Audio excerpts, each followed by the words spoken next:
Hello and welcome to Media 7. In this week's program we'll focus on a story that speaks to the public's right to know, the news media's responsibility to fairly present information, and the way the balance is struck. And then later we'll talk to some naughty DJs.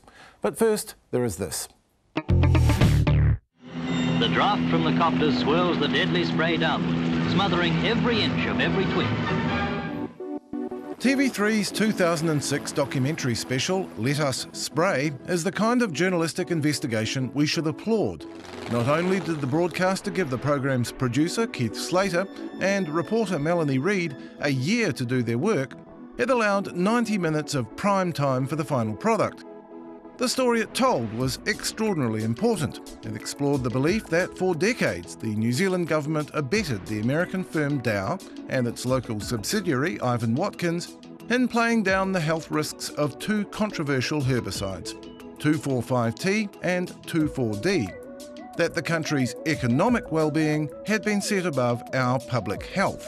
That chemical was in a herbicide that was spread all over this country by the truck, train and plane load. It focused on one group, residents of the New Plymouth neighbourhood of Paratutu, on the doorstep of the Ivan Watkins Dow factory, and their descendants, who believed that their harrowing generational health problems were a direct result of their exposure to a deadly contaminant in the herbicides, dioxin. They have talked of a cover-up, one of the biggest cover-ups in New Zealand's history. It was no great surprise that Let Us Spray was given a Qantas Award the following year. But this month, a Broadcasting Standards Authority decision set the cat amongst the pigeons.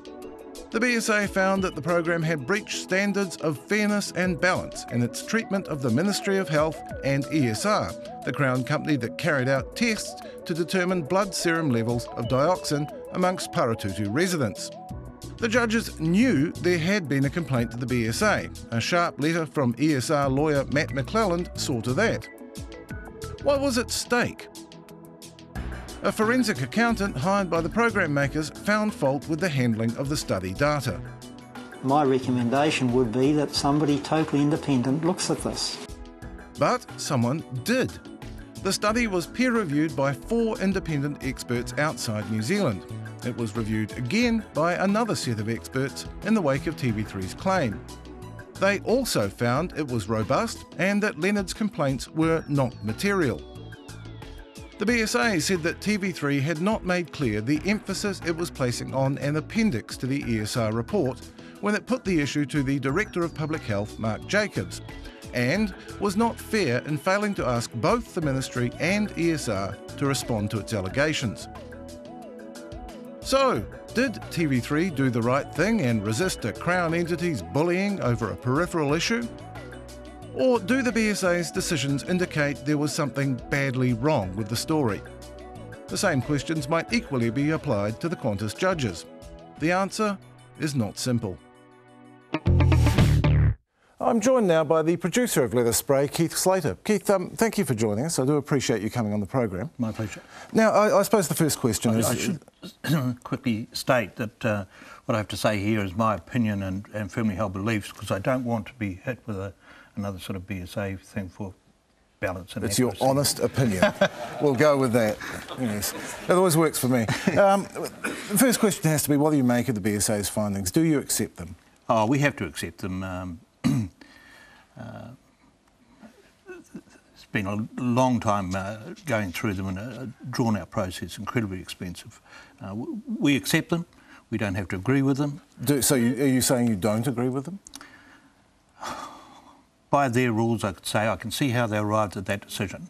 But if they'd taken what I think is a more reasoned approach of substance over form, they would have arrived at a different viewpoint. But aren't your key claims about the ESR's report? I mean, we saw John Leonard there saying that it needed to be examined by someone totally independent.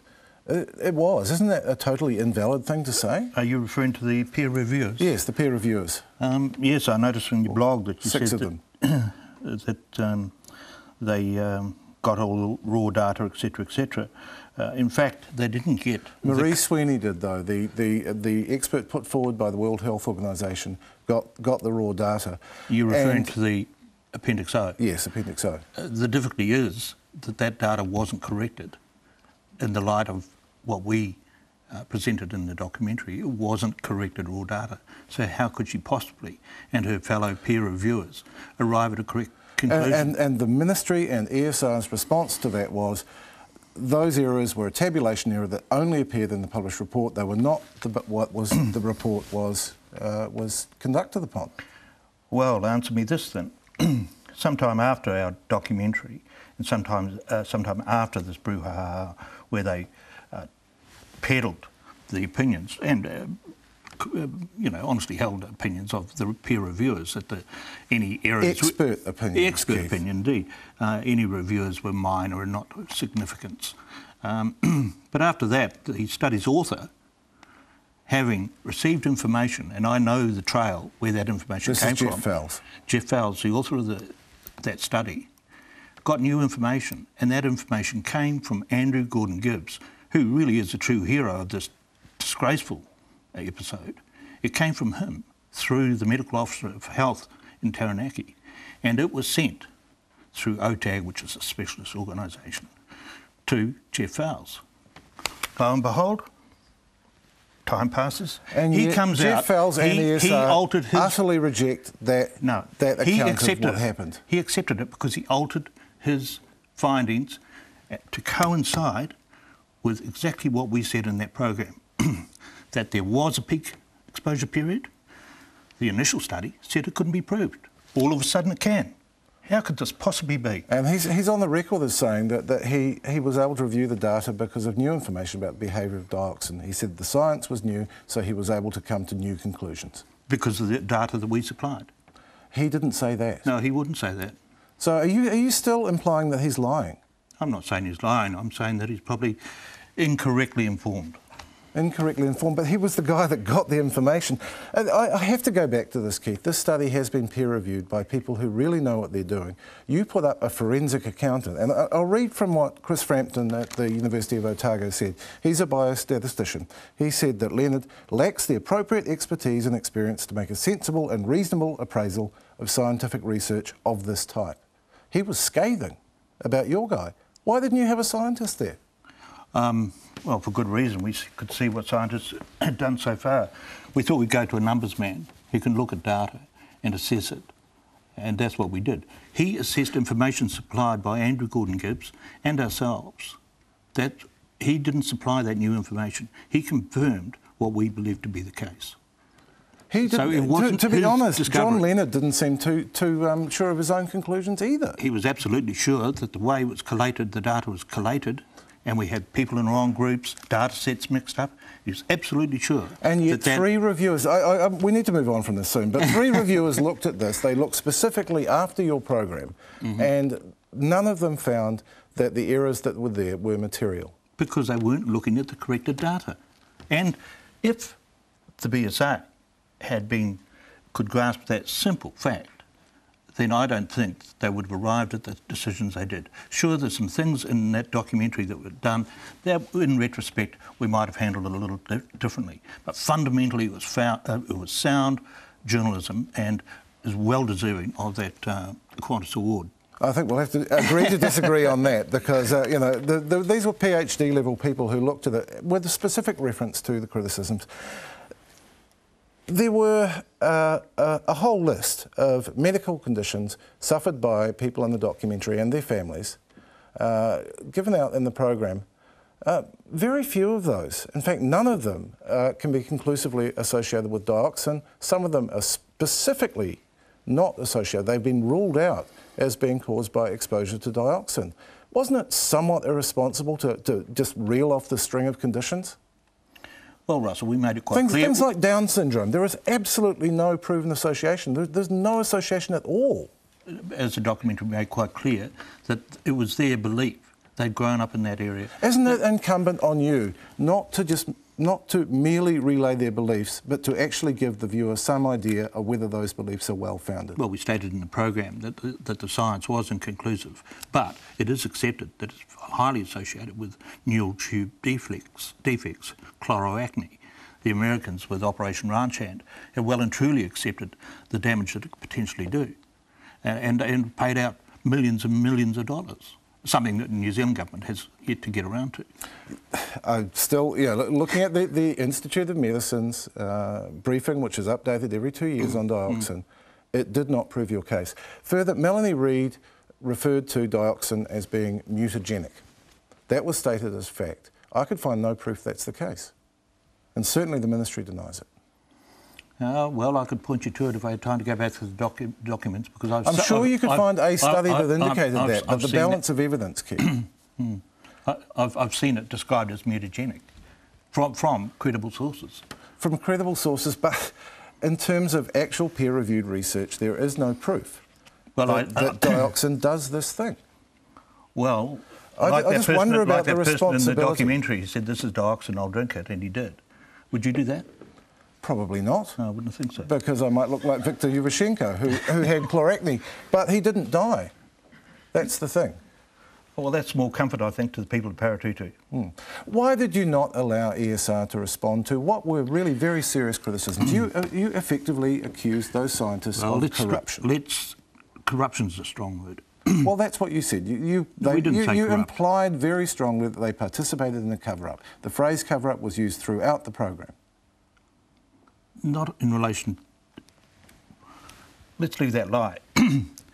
The thing about ESR and the Ministry of Health, let's be clear about this, these errors in the serum study were brought to their attention time and time again by the people of Paratutu, and in particular by Andrew Gordon Gibbs.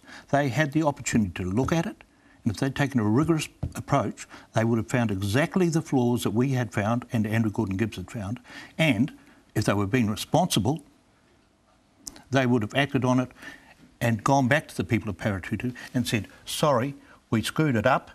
Actually, you've been exposed to this much. Actually, there was a peak exposure back here in 1964. Did they do that? No, they didn't. How many times do they want to have a bite at the cherry? Would you like to be treated the way you treated ESR scientists? I would be so ashamed of myself for ballsing it up so badly in the first place.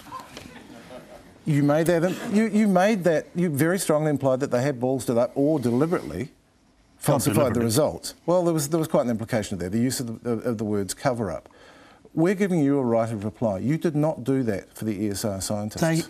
They had all the power of two huge government departments. And no one envies you against that. They ran the communication of this, holus bolus. They had meetings up in Paratutu. "Oh, it's okay, folks, you only exposed just a little wee bit." All the time, they could have addressed what the proper case was. Did they? They didn't. How many times should they have a right of reply? You, at no point, I believe, contacted the agency that performed the study, ESR. The Ministry of Health... That doesn't sound like a right of reply, Keith. The Ministry of Health was advised of this. ESR was advised of the errors in the study. They didn't act on it. How many times do they have to be told?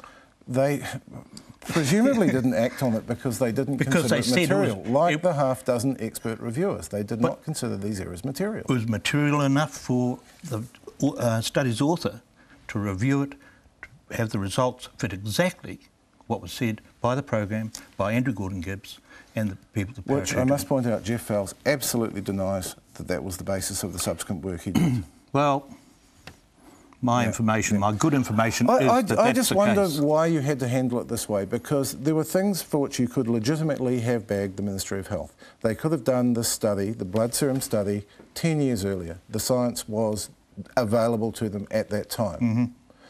I think that's a legitimate criticism. I'm just not sure about the way you handled it. I mean, look at Paul Mark Jacobs. You left out a key part of that interview. You had someone from ESR there advising him. You didn't use anything from her.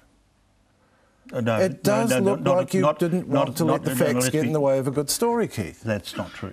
There wasn't a representative from ESR at that interview which we did with Mark Jacobs. There was just Mark and one of his many, many communications managers. And yet, the Broadcasting Standards Authority, after spending years on this, found that your program was unbalanced and unfair. In part. There were 13 upholds, 18 no upholds. I just want to... so that's about half. Can't think. I just want to bring this to your attention. I mean, this is quite an unusual thing. We received a letter just today. It's from a gentleman in the Hawke's Bay area, I believe. I've just read in the newspaper that TV3 has been ordered to pay for legal costs in relation to the lead spray program.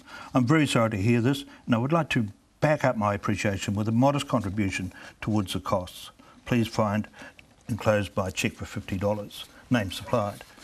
Now, that's what an ordinary Joe Blow reasonable viewer would take, not a nitpicking complainant from the inside the Beltway in Wellington. What's that got to do with good, solid journalism in the public interest? Genuinely. Do you accept that there are a great many scientists who are deeply offended by what you did with that program? They may well be offended. I don't think they've got fair cause. Well, we might leave it there. Thank you very much, Keith. My pleasure. And after the break, we'll hear from the lawyer who wrote to the Qantas Awards judges and examine the standards the awards process brings to bear.